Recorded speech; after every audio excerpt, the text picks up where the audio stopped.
Rédiger une lettre de motivation percutante est vraiment essentiel pour se démarquer et maximiser ses chances d'admission dans une école d'architecture ou même dans d'autres formations sélectives.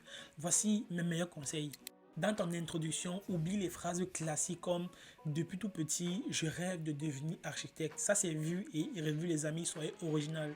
Commence plutôt par une anecdote marquante, une expérience forte ou une réflexion personnelle. Par exemple, quand j'ai visité la cité radieuse de Le Corbusier, j'ai compris que l'architecture ne se limitait pas à dessiner des bâtiments, mais qu'elle pouvait transformer la façon dont nous vivons. Voilà, ça c'est une belle réflexion qui peut servir d'introduction à votre lettre, les amis. Au lieu de commencer par étant élève en classe de terminale, blablabla, bla, bla, voilà, vous pouvez commencer avec une anecdote comme ça qui vous a marqué. Et là, ça va capter l'attention de votre lecteur. C'est très important, voilà.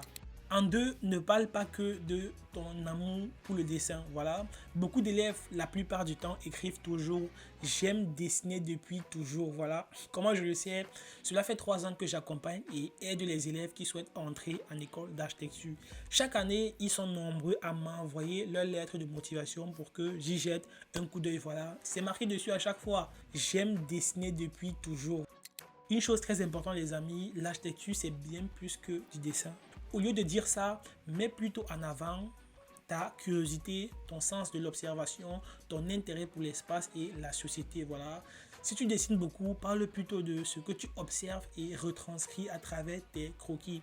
Par exemple, tu peux dire « J'aime capturer l'essence des bâtiments à travers mes croquis en cherchant à comprendre comment la lumière et la matière interagissent ensemble. » Voilà, c'est magnifique quoi. Si vous faites ça au lieu juste de marquer « J'aime le dessin », c'est sûr que vous augmentez beaucoup vos chances en développant les choses ainsi. Voilà.